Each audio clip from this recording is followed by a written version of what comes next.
It is the biggest water bomber in the world, a very useful aircraft to have on hand when you are fighting a difficult forest fire, like the one now burning in the Fly Hills near Salmon Arm. The lumbering Martin Mars takes on a load of 6,000 gallons, which is then dropped on the fire from low elevation. It is an awesome spectacle. We want to cool the fire to keep it from making a major run. If it makes a major run, then we have so much more area to deal with it. There are two big problems in fighting this fire. It has lots of fuel, and it is hard to get at. The fuel is very heavy timber, really thick and heavy, and that's part of the problem of getting crews in, is the terrain itself, steep and heavy fuel. Part of the fire has been running along the top of a high ridge. Burning debris is also rolling down the steep hillsides, starting new fires. There aren't any homes close to the fire, but there is a lot of thick forest. It is a forest that has been baking in the heat for weeks and could explode into flames with a single spark. Our concern is if we get strong gusty winds with the dry conditions we have, the fire could move a significant distance. The water bombers have been slowing the fire down, but they can't put out the flames on their own.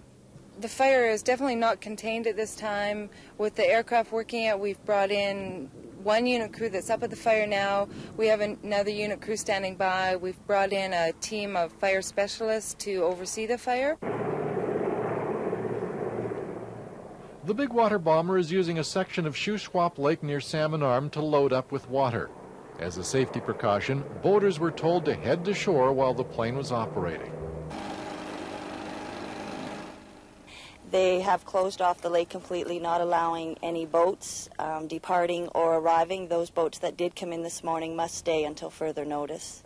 The Martin Mars has to skim along the surface of the lake for well over a minute to load up on water. During that time, it can easily cover 5 to 7 kilometers. Because of that, it can only operate near large lakes.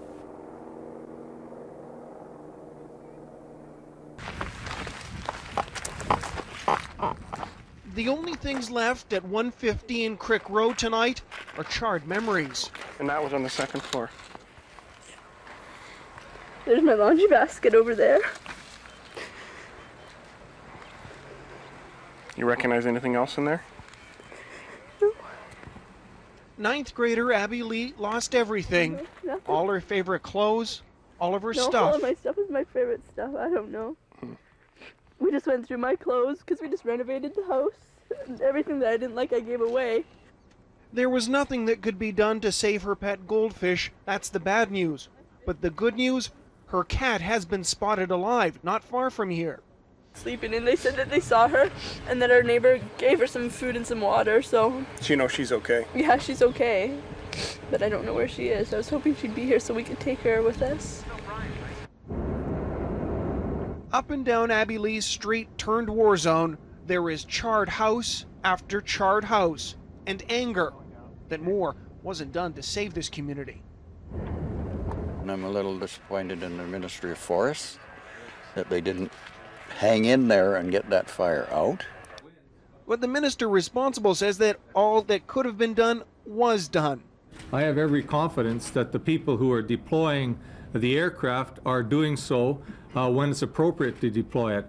The fire boss says he has no regrets about his strategy, but he's still promising a full review of this firefight. All the actions taken on this fire will be looked at under a microscope after the action is complete.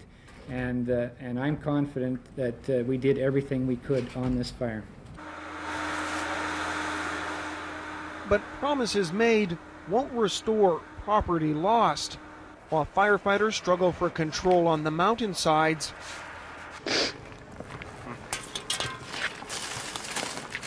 back down on Crick Road, Abby Lee struggles with what it means to be a refugee.